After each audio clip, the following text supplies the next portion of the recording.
All right, let's get you ready for that A-level exam. We're about to do a super fast run-through of the entire Web Technologies module. Got your Web Tech exam coming up? Don't worry, we're going to cover the whole thing, and we're going to do it fast. Let's kick things off with the absolute basics, the foundation of every single website. So, that foundation, it's all about HTML. Think of it as the skeleton that holds everything together. Okay, so what is HTML, really? It stands for Hypertext Markup Language, but forget the fancy name. Just think of it as the blueprint for your web page. It's not about making things look pretty. That comes later. Its only job is to give your content structure. It uses these things called tags to say, hey browser, this bit of text is a heading, or this is a paragraph. The browser reads that blueprint and then, builds the page visually. Now, every HTML document has this basic structure. You've got the HTML tag wrapping everything. But inside, there's a really important split. You've got the head and the body. The head? That's all the behind-the-scenes stuff for the browser. Think metadata. Data about the data, like the title that shows up in your browser tab. The body? Well, that's the main event. It's everything you, the user, actually see on the screen. This is a big one, and people get tangled up on it all the time. Here's a super simple way to remember it. Think of HTML tags as the nouns of your web page. A P tag is a paragraph. An image tag is an image. So what are attributes? They're the adjectives. They describe the nouns. The image tag tells you there's an image, but the src attribute tells you which image. See? Noun and adjective. Easy. So, for the exam, you've got to know the difference between what's visible and what's not. Your H1s, your Ps, your IMGs, that's all content your user is going to see. But the title and link tags, they're in the head section for a reason. They're metadata working in the background to tell the browser what to do. You can't have a proper website without both. Okay, so we've got the skeleton with HTML. Now it's time to add the style, the design, the clothes, if you will.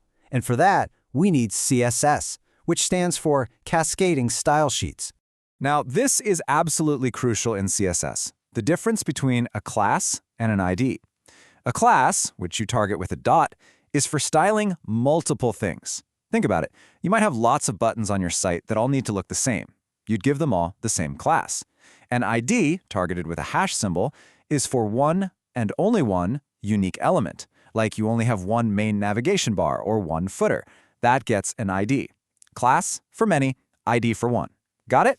So how do we actually use CSS? Well, you've got two main options. You can stick it right inside your HTML file using style tags. This is called internal or embedded CSS. It's fine for a single page, maybe for a quick test, but the moment you have more than one page, you want an external style sheet. It's a separate .css file. Why? Because you can link that one file to all your pages, keeping your look consistent and your code way, way cleaner. And linking that external file, you have to know how to do this. It's just 3 simple steps. 1, you make your CSS file something like styles.css. 2, you pop all your style rules in there. And 3, the magic part, you go back to your HTML file, into the head section, and you add this one line of code, the link tag. The href attribute points to your file, and rel is style sheet tells the browser, hey, this is a style sheet, use it to make the page look good. All right, our site has structure, it has style, but it's still just a static page. To make it do things, to make it interactive, we need to add the brains, and that means JavaScript. One of the biggest jobs for JavaScript, and something you'll definitely see on your exam, is client-side validation. Imagine you fill out a form online, hit submit, wait, and then get a message back saying you forgot to enter your email. Annoying, right? JavaScript stops that. It can check the form before it even gets sent to the server, right there in your browser. This is a huge win. It's faster for the user, and it stops servers from getting clogged up with useless, error-filled data. Okay, quick quiz time. What's the #1 benefit of doing that validation on the client side? Think about it. It's all about that instant response. The user knows immediately if they've made a mistake. No waiting for the page to reload. It just makes for a much, much better experience. Okay, so we've built our page, but how does anyone find it? Let's zoom way out and think about how search engines like Google actually see the web. It's not magic, it's a very clever process. Search engines use these things called web crawlers, or spiders, and the name is perfect.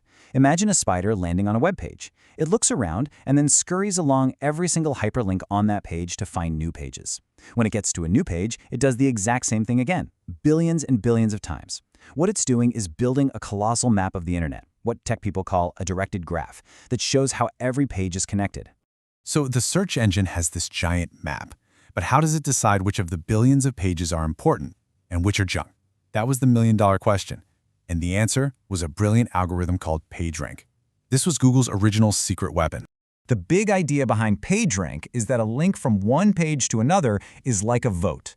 If a really important page links to you, that's a very valuable vote. So how does it work? It's an iterative process. First, it just assumes every page has a starting rank, let's say a score of 1. Then, it goes through and recalculates the score for every page based on the scores of the pages linking to it. And it just keeps doing that again and again and again until the scores stop changing much. That's when the ranks have stabilized. Okay, don't panic when you see the formula. It looks scary, but the concept is what's important. Basically, to get the page rank for our page X, you look at all the pages that link to it. Each of those linking pages passes on a bit of its own rank. But here's the key. It divides its rank by the total number of links on its page. So getting a link from a page that only links out to you is way more powerful than getting a link from a page that links out to 100 other sites. So what's that little d in the formula? That's called the damping factor, and it's actually pretty clever. It represents a random surfer. Imagine someone clicking around the web. There's about an 85% chance they'll click on a link on the page they're on.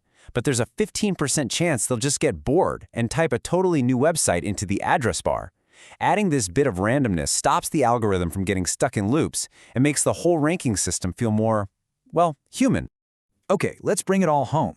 This last part is all about exam essentials. If you want to lock in those top marks, these are the things you absolutely have to get right. You can bet you'll be asked to compare server-side and client-side.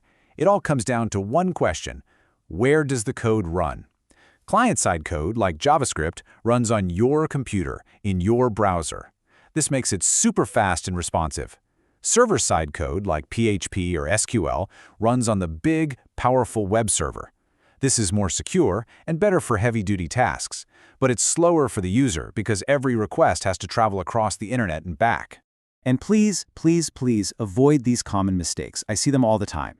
Confusing a class with an ID. Remember, class is for many, ID is for one. Forgetting the src and especially the alt text attribute on an image tag.